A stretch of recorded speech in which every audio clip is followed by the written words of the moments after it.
Hey guys, what's on the up and up?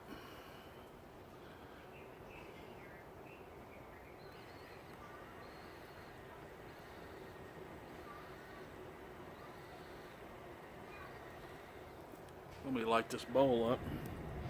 Happens to be nightcap.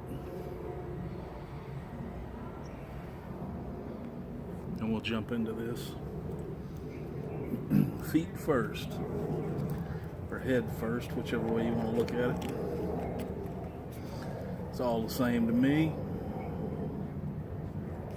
That's not what I expected to pull out of that bag. Oops. Alright.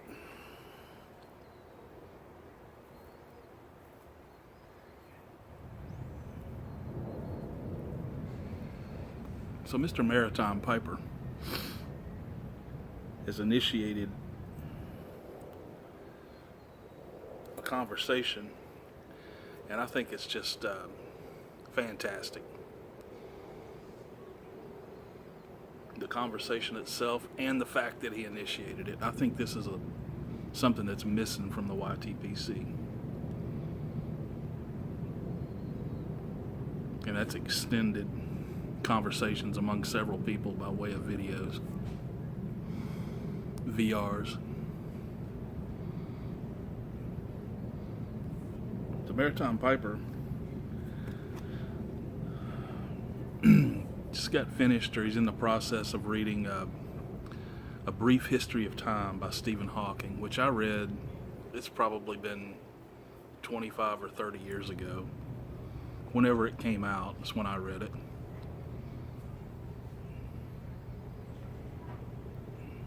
It's been at least 20 years ago. And I remember enjoying it, not being able to keep up with everything in it because, come on, he's Stephen Hawking.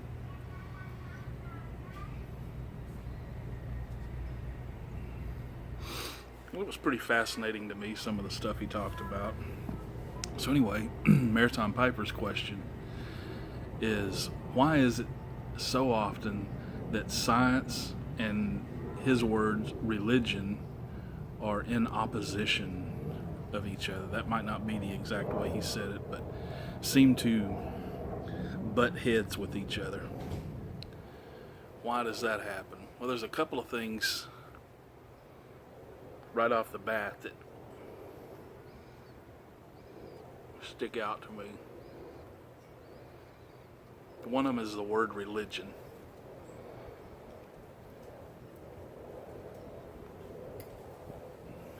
Religion can be defined a number of ways, but we know what he's talking about.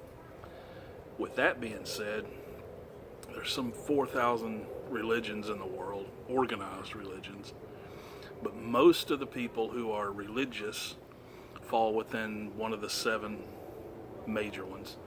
Got Christianity, Hinduism, Islam, Buddhism, Taoism, Sikhism, Judaism, and probably missing one, but anyway, those major ones. There doesn't seem to be a divide between science and Hinduism, or science and Buddhism, or Taoism, or any ism. It seems to be Christianity and possibly Judaism. That seems to be where the major divide seems to happen.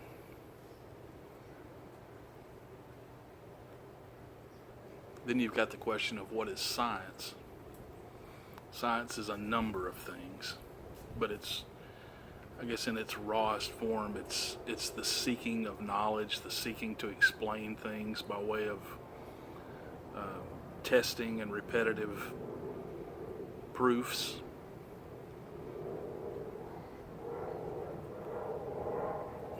But science has changed, and you've got a bunch of different branches of science. I think for the purposes of this conversation, we're talking about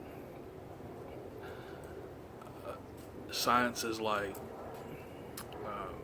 that deal with astrophysics, the nature of the galaxy and the universe and things like that. the nature of how things work, you know, down to particle physics and things like that.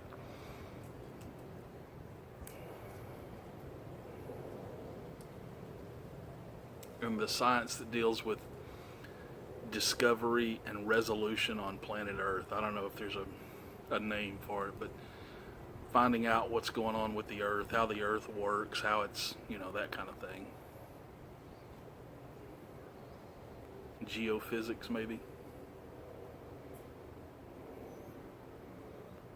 And you've got things like maths and all this other stuff that's a little bit different, applied science and things like that. Before I get any further into this, I'm already 6 minutes into it. I knew that was going to happen. I would like to say I've watched all the videos that have been done so far, with the exception of the running pipe, who just put his up before I walked out here to shoot this video, so I didn't have time to read it. But I wanted to read something because I think it's germane to the discussion. So this was written by Alexander Hamilton in the Federalist Papers, Federalist number 1. He's laying out his basic tenet on what the Federalist Papers are going to be and what they're going to try to accomplish. He's speaking of the difference between politics and religion, not speaking of the difference between, but he references politics and religion in this little passage. You could substitute science for religion here. I mean science for politics. Politics, get my words right, science and politics. Science and religion. Too many things going on in my head. He says,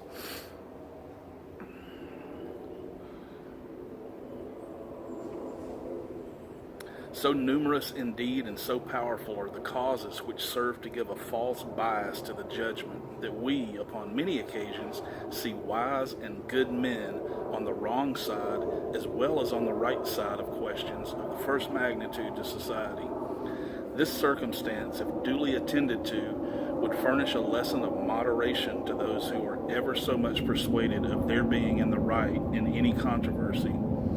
And a further reason for caution in this respect might be drawn from the reflection that we are not always sure that those who advocate the truth are influenced by purer principles than their antagonists. Ambition, avarice, personal animosity, party opposition, and many other motives are not more laudable than these, and many other motives not more laudable than these are apt to operate as well upon those who support as upon those who oppose the right side of a question. Were there not even these inducements to moderation, nothing could be more ill-judged than the intolerant spirit which has at all times characterized political parties. For in politics, as in religion, it is equally absurd to aim at making proselytes by fire and sword. Heresies in either case can rarely be cured by persecution. I think that's pretty wise. Cutting it down to nuts and bolts, he's saying the truth isn't always the be-all, end-all. Motivation behind it can affect it, the way people see it, the way people see themselves. You know, people are apt to judge something as wrong, even if it's true, if they disagree with the person that's saying it on a personal level or political level or anything like that. And I think we see a lot of that in this debate.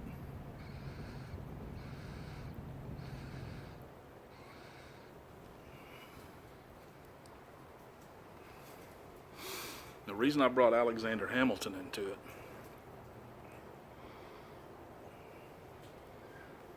is because I believe this debate has morphed over the years, and especially in the last 20, 30 years, into a debate that involves politics a great deal. there's more to this argument of who's right and who's wrong than who's right and who's wrong. It's now very much about who stands to gain what by this person being wrong or that person being wrong. And I think that discolors the conversation completely. It makes a lot of the arguments irrelevant. It doesn't matter what's true if all you're trying to do is prove that the other guy's an idiot.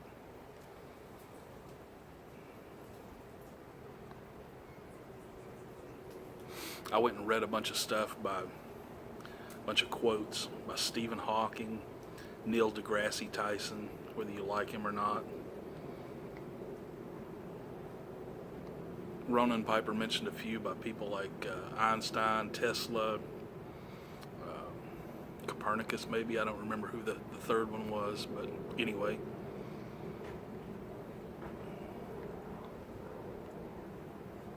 Stephen Hawking is an atheist, so his basis for argument when it comes to science versus God is just purely there is no God. He says there's not enough evidence for me to be convinced that there is a God. Evidence.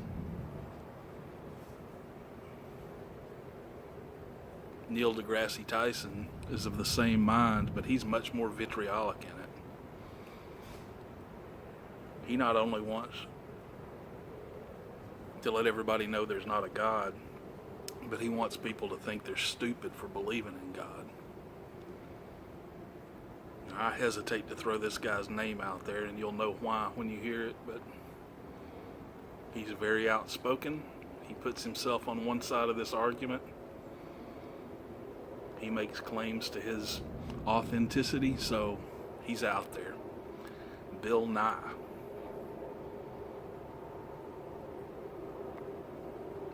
I personally don't see him as a scientist, so his opinion on things related to science is a little shaky. But he is one of the most anti-religion, especially anti-Christianity people that I've ever heard speak in the last 5 years. He's just grown extremely bitter and vitriolic. He has also grown extremely political in that time, as has Neil deGrasse, as has Stephen Hawking.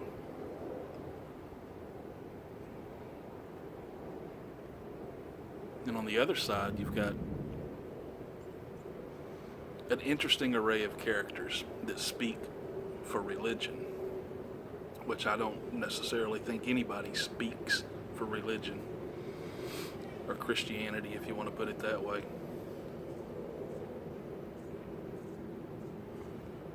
You've got people like Franklin Graham, Billy Graham's son, who hasn't had a lot to say in the arena of, science versus Christianity. His main thought process seems to be Christianity and politics. He's entered into that arena. Then you've got a bunch of people whose opinions I just don't put any weight in at all, but like a bunch of those big outspoken pastors and preachers that I just don't even put any weight in what they say. Not because of who they are, but because of what they've said. It's like, take that for what you will. So then there's what Uncle Butter and Ronan Piper were speaking of a lot, and that's man and power.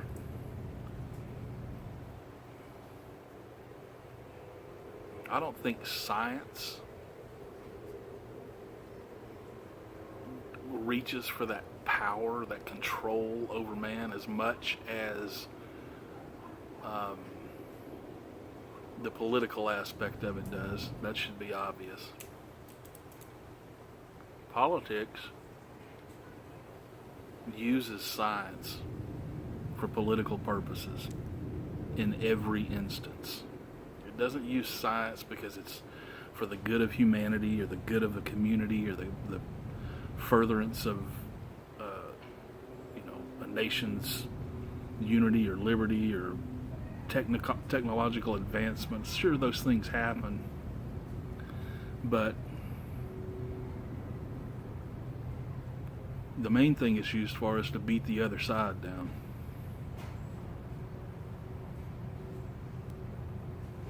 Look at things like government spending on NASA.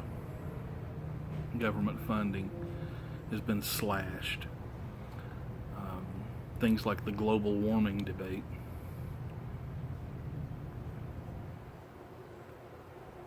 No matter which side of that you're on, if you cannot see that as a politically motivated debate,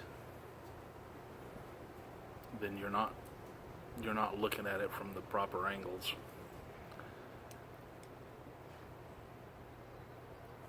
I do believe there are people out there whose motivations are pure and that they want to, save the planet and this, that, and the other. I'm not a very green person, but I don't want to go destroy the earth just for the hell of it.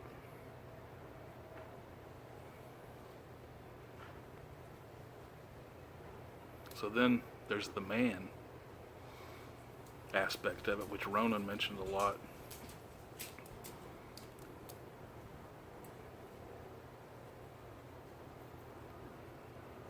I think it was Plato or Socrates, whichever one wrote about the other one. I think it was Plato. Just had an eruption out of my pipe there. He said something very Latin, and it translates to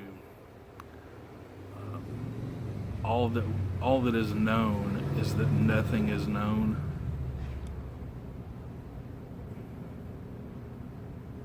And I think that's very true in this debate, from either which side you're looking at it.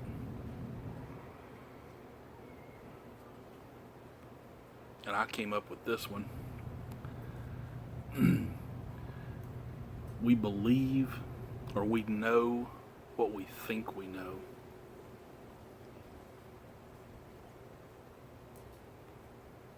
We believe what we want to believe, but we know what we think we know.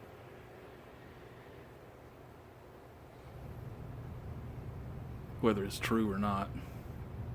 I read a whole bunch of stuff last night on string theory, M theory, E theory, F theory, the theory of everything, all this different stuff. Theory of relativity. I did a video a while back on word meanings, and this applies. When I was growing up, in science, we were taught there were three processes. There's hypothesis, which is the putting forth of an idea. Hey, what if X? There's theory, which occurs after you've tested and played around with that hypothesis a bit. And it ends up stating, this could work. This is a real thing that we should explore, blah, blah, blah. And then there was law. After a theory had been proven, it became law, the law of gravity. That kind of thing. Now, what most people advance as theory is actually hypothesis.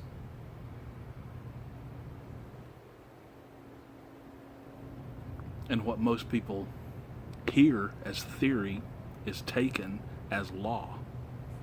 Theory in of itself seems to have gotten lost in the mix.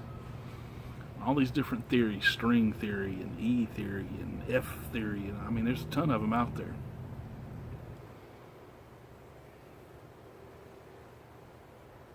and it's some deep stuff that my head can't fit in my head. I mean, you're talking some of the brainiest people in the world are working on this stuff. But the summary conclusion of most of all these things, if not all of them, is that this could be an explanation for X, for black holes, for instance. We think they exist. We see a lot of stuff that points to their existence. We think they work this way, but we don't know. It's not law. It's not a fact. It's simply a theory or a hypothesis.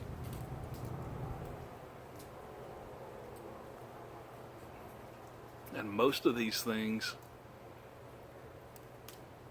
destroy or at least alter a previous theory, such as the theory of relativity has been proven not so correct in some cases.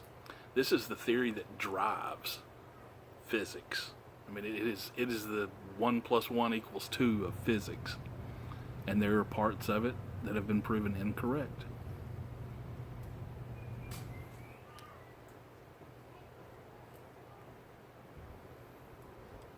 Based on all these other theories. So was he right or were they right?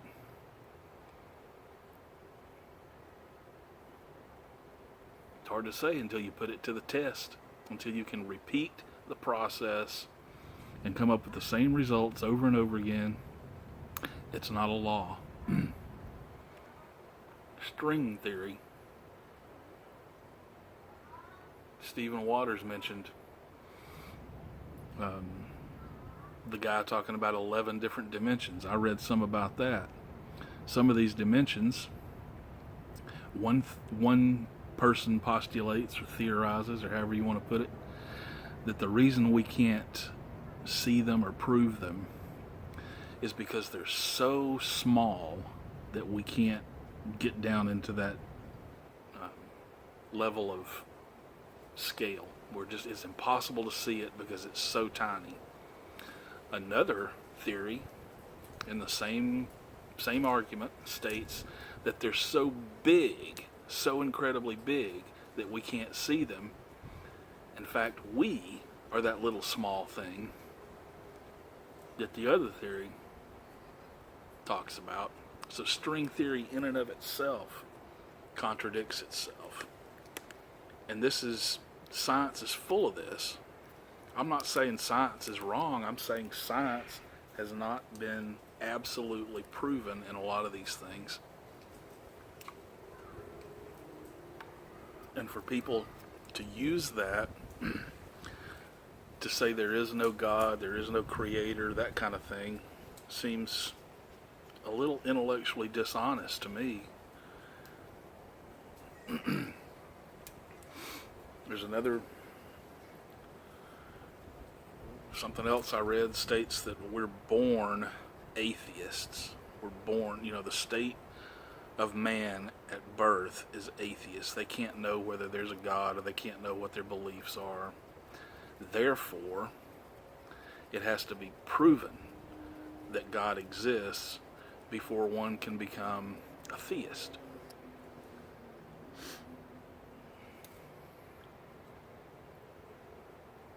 Well, if you ask me, it takes faith to believe in God, because you can't prove that this invisible, bearded creator is up there, has always been up there, will always be up there. You can't prove it at this point in time. It takes faith. It takes a load of faith.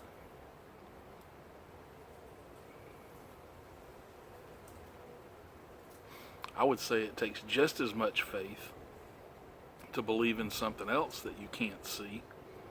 String theory, black hole, whatever. That you'll never be able to see. Not in our lifetimes. As a race of people, humanity, we've visited 4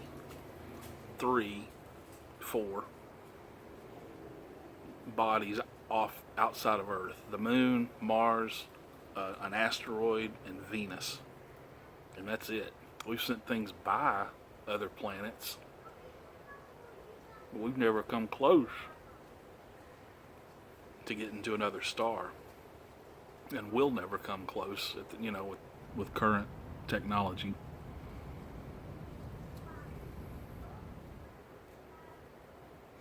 They've determined that things move at this speed or that speed, but they're unable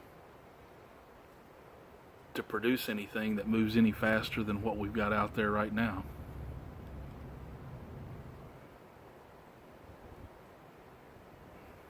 You can't see the Big Bang. We've heard that one. You can't see it because you can go back to right before it happened, but before it happened, there was no light. So you can't see before or the moment that it happened.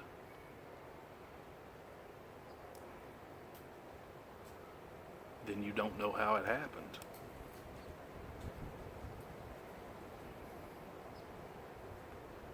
Did God put it in place? Did it put God in place?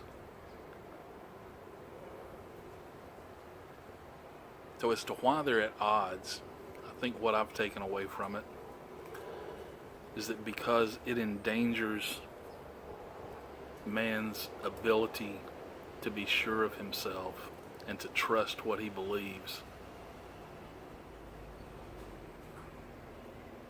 If there is a God, and he created the universe, and he did this, and he did that, and all this stuff, then that blows a lot of those theories out of the water. Unless God put those theories there to begin with, which would blow their theory out of the water in and of itself. It's dangerous. They view it as dangerous. You cannot accept something that challenges your belief system so directly and so heavily that you would have to do a complete 180 to believe it. The same way science challenges religion, Christianity. If there is no God and all this was created by chance, just some spark of nothingness created everything, then everything I hold true and dear is a lie. That's challenging.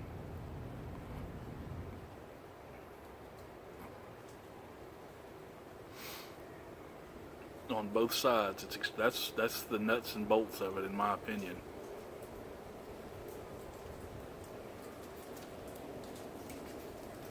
People would be required to give up something that they hold so intrinsically, inherently true and dear to their very being that they would have nothing. They would have to start all over.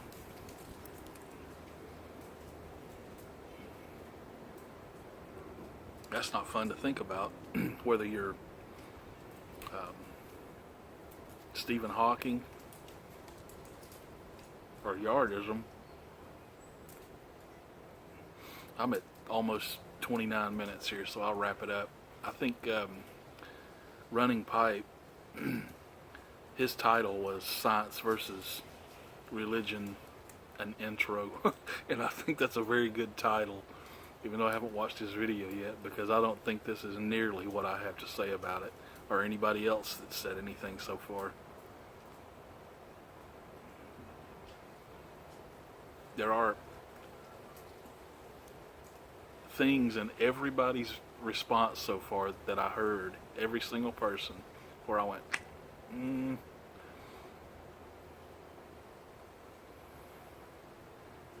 as I'm sure there are things in what I've said that you went, I don't know about that, dude.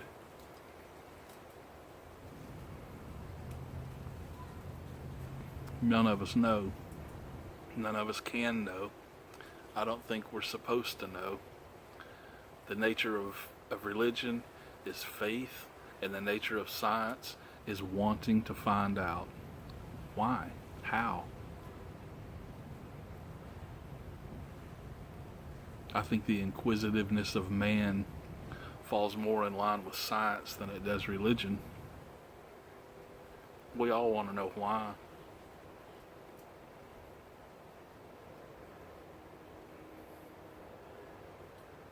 Anyway,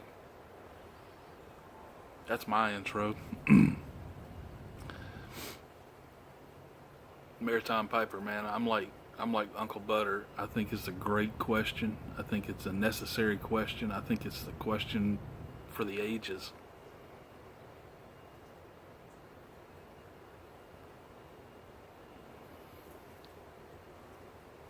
Oh, and I want to say also that there are things in a lot of things in everybody's video that's done one so far that I've seen that I firmly agree with.